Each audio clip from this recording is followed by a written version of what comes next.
Ladies and gentlemen, the Nyametician is here. Ndadzoka zvekare mhuri yeZimbabwe. So tell a friend to tell a friend kuti Kulliant is online izvezvi. Kulliant is live. Zvinhu hazvina kumira zvakanaka. Ndauya panapa ndine nyaya dziri kutenderera mastreets and I think mese makuzviziva kuti ukangoona ndangouya panapa. As long as ungoona ndangonzi live. Tanga nekulike this video right now kuitira kuti Zanupf iboyikane. Right. Nyaya dzandiri kusangana nadzo panapa dziri fun. These people I don't know kuti vanofunga sei. Ndiri kuona kuti vanhu vakawanda vari kufunga nereverse.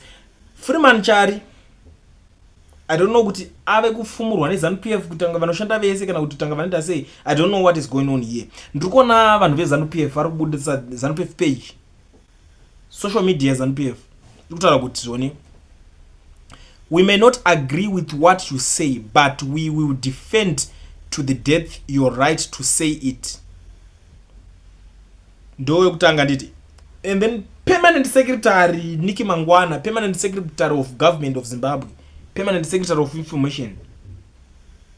Ndo vabuda achiti usaite hanya navo muzukuru. Anani vanhu veZimbabwe. Zvinhu zvese zvari kutaura ndiye ari kuudza munhu kuti usaite hanya nezvinhu zvese zvari kutaura. These guys zvinhu zvese zvari kutaura inini ndambotogara pasi ndikati zvimbori zviiko zvacho zvokunzi iwewe wacho uri kutaura kunzi chi. Iyo nyaya iri kunetsa panapa ndiye kunzi akaenda akanobuda akanodhokonyana naChamisa kuti Chamisa chakati Washman Ncube haasiri yenhingirikini handisi kuti Washman Ncube is a saint but Washman Ncube haasiri akaita kuti Chamisa adyiwe election chichi. Ndo patotanga problem ipapo pakutanga kuti Chamisa akadyiwa election yacho naniko. Mune proof here kuti Chamisa akadyiwa election yacho mimi. Zvamakabuditsa zvimanumbers zvamakangotora makangofotokopa zvinhu zvakamariza kuti zvezeki zvezvemotanga kuti anzi akabuditsa kozi mimi mainzi ndimi vanhu vari kufamba technology. Ipi technology yacho yemaifamba yemaiziva ipapo. But anyway, munhu akaita Chari munhu kuti akaita zvakawanda for the people of Zimbabwe, not for the struggle zvirato drama. For the people of Zimbabwe tinomuona achinounganidza achigadzira maGoFundMe, achinovaka zvikoro achididi, which is good. But zvinhu izvozvo futi inotori disadvantage zvokuti zvinhu zvinofanira kunge zvichitoitwa negovernment. But he is doing it because here not guys pana patone government iri kutozvitadza kutozviita zvokuti vagadzira mablocks ezvikoro chinechinchi saka let's do it, which is good because munhu wese vana vanotofanira kutodzidzirawo pakanaka zvichitoenda zvakadaro because hazvinakidza kunzi bonzi vana vari kudzidzira pasi pemuti, vana vari kudzidzira pazvimaningirikini zvakangobatanidzwa. Saka kwatoona iye munhu akuti let's do a GoFundMe tivake mablocks ezvikoro, which is good. But the fact yekuti imimi manje muri vanhu veopposition moda kutanga kunono atakana nemunhu wari kutoopposawo futi kuti Zanupf iri kudai somotanga kumuopposa iye zvinenge zvakungoreva kuti mangova tengeseka. Zvinenge zvichareva chini. That's the funny thing. Ndo zvinhu zvega zvandakangoona ndikashora pane zvese zviri kuitika izvi. Tozviziva kuti sometimes vanhu veZanupf vanogona vari kuda kutongowedzera confusion kana kuti kungowedzerawo paraffin pamoto uri kubvira kudhara kuti zviwedzere kuti vanhu muwedzere kutuka munhu. We understand that kuti vanowedzera confusion. The likes of Niki Mangwana, Zanupf Patriots, Zanupf chichi official mapages avo yese social media vanokwanisa kuwedzera that moto kuti vanhu murambe muchitukana.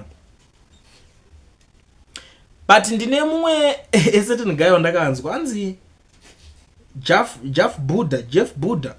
I don't know mzita racho kanino mamwe wacho atichanyoteerera zvanotaura. That guy ndiye mumwe anobuda achimbojamuka kazvisiri zvopapa. Aibuda achipopota achitukirira zvinyadzi ende ndoona vanhu vakawanda vanotry kuda kumupa attention. So ini ndakambotry kuti alright ngatore 5 cents zangu ndimbotry kumuteerera ndichimbonzwisa kuti zvinhu zvaari kutaura zvii.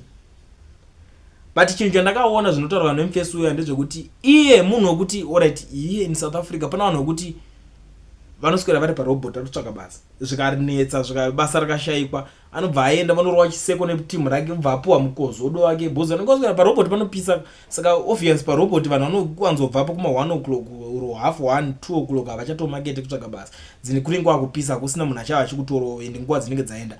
But normally vamwe kuti 12 o'clock zikatochaya vakutodzokera kudzimba. Saka vakomana vanobva vaenda nekuzvimukozodo zvezve vonomwa zvingava zvimasheki pane zvino zvibuku titoriko chibuku hachisi kuZimbabwe chete kuno chibuku chekuno kujoza kuno kuSouth Africa. Saka vanobva vaenda ikoko vodhakwa manje vanenge votanga kubuditsa maaudios achitaura zvinhu zvisina nebasa rese. Unotoona kuti pari kuleka common sense. Ndonzwa wangu audio rake ndakanzwa chiti handei kuZimbabwe kwacho tinotanga kutobvura vanhu totanga kutopisa tichitota hondo. And I was like this guy ari kumboti chiko he is very stupid. Ukaona mukore unoshitara kuti iwewe uri kungoti hawa hako handi yako mana tinorwisana nevanhu venhingirikini atidi kunyeberana panodeuka ropa. Zanupf munenge muchida kuti tinorwisa iri kuzwe net 1 tonoita zvokuti unongochibuda pari wongosenda audio toti handi tinorwisa uchingotaura. There was an audio yakabuda chida handi titonotanga kuti ndigiri pamadhezi esadhak pepe aiti hanzi tinotanga titonopisa titange tinodidi pepe zvaaitaura handina kana kumbomuona iye wacho mustreet racho foot why asina kumbudikira. Meaning ndezvemukozodo ndezvemunhu akadhakwa, munhu ari ready, a leader anobuda achilida by example kwete ngobuda uchingotaura iwe ndiye asingazviziva. Vanhu vaya zvombo vanazvo ende havatyi kunzi vauraya munhu, havatyi kuti vakuuraya. Unoona vakawanda vakatourayiwa nenyaya idzodzo dzepolitics ukangoda kungobudikira uchita offside. What's next? Vanotwa accountable nani, ndiani anovamisa, zvinongonzi sorry zvatopera. Tizvozvo ndozvo vanongoita, vanongobuda tongokuti sorry wo kana vatongokuningire vatongokura. Vambonda basa nazvo zvei vachimbotyani.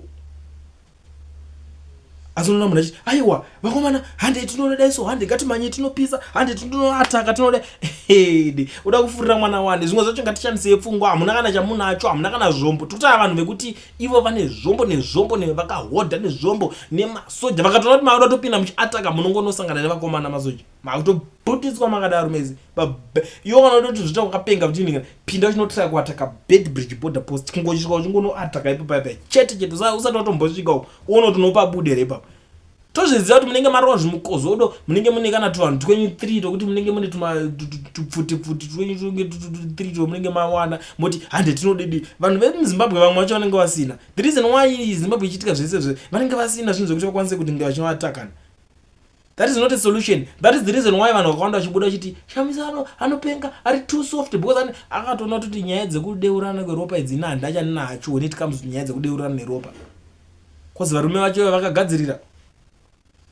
Iwe unofungidzira kuti ngatitaura nechokwadi, ngatidi zvinhu zvokuti tingoswera kana muchida imimi kana muchida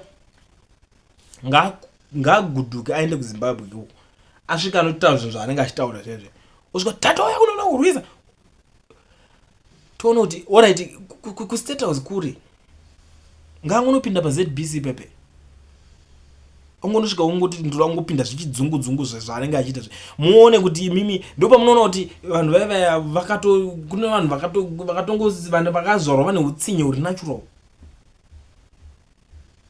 but vanhu kuti vanongotaura Chamisa. Ndaona imwe achitaura hanzi Chamisa andori mubwidi zvake mubrand I don't know zvinhu zvanenge achitaura zvinopinda papi zvese izvozvo.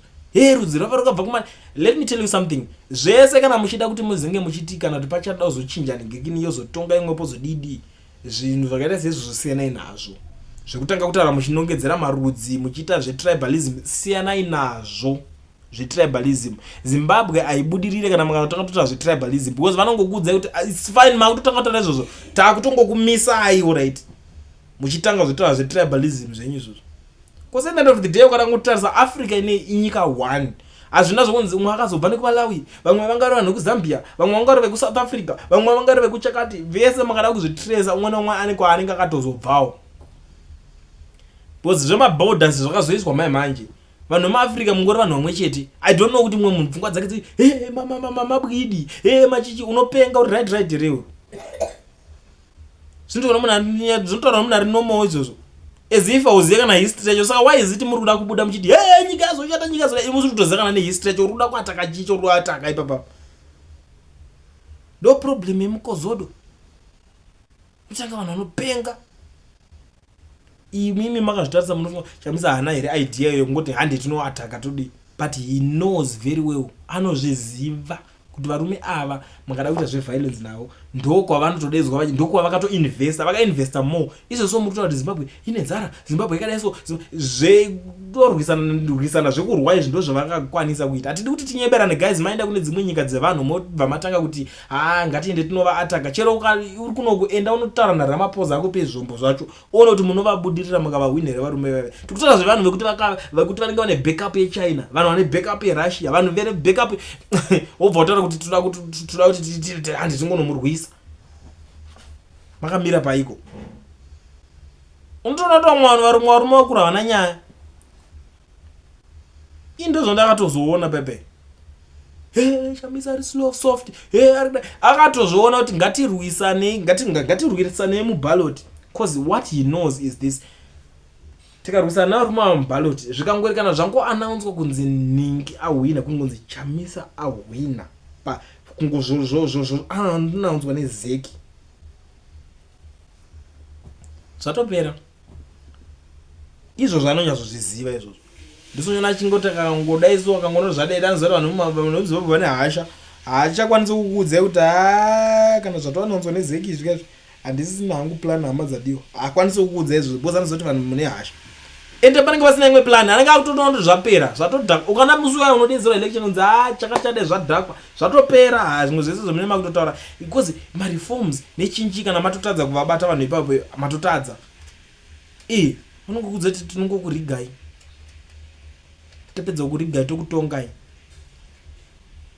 kuti zvinobuda chiti Chamisa muchakati azodai so mubwidi iwe uya anonzi Jeff something anorwara uya anopenga uya kana achida ngawe panapa andiudze nini kuti ndamuti anopenga. Ndo zvandiri kutaura, that's what I'm saying. Chii chaakamboita chatakaona one chinoratidza kuti haasi ningini zvese zvanakaita zvezvo munhu anenge arwa nenzara apedza kumaketa ashaya basa muSouth Africa aringomuperereka arwa nemukozodo otanga kungotaura zvina nebasa rese ndoda tinovarwisa imeme vanhu vese. Iye akazvitarisa neage yaari atichifunga kuti madhara ese ari muZimbabwe nevanhu vese vakura vese vakashaya plani yekukwanisa kuita zvinhu izvo zvere. Ndo zvaanofunga, anofunga kuti vanhu vese vakashaya simba. Handisi kudiscourage munhu zvangu, but zvimwe zvacho tikutaura kuti munhu ngaasahwande nekuti ngati tinoda izvo zvinhu zvaasingakwanise, uye ngati prove chinhu one chaanenge akaita kuti ndazoda iso izveso vanhu vochikwanisa kuuya kunomujoina.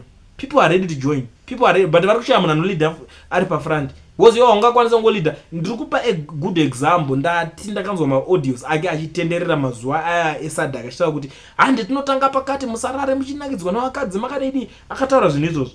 Inini I was listening ndikafungidzira pamwe ndichazonzwanzi kwakati kwazodai munzwisa ende ndikatoti saka regedza timirire tizonzwanzi pamwe kakadai kwadai. Tikavhura nzeve kwese kwese tikati pamwe tichazonzwanzi muchinda waya atotangira pakati azodai hapana kana chaakaita kana one. Saka muri kuda kuti zviitwe sei?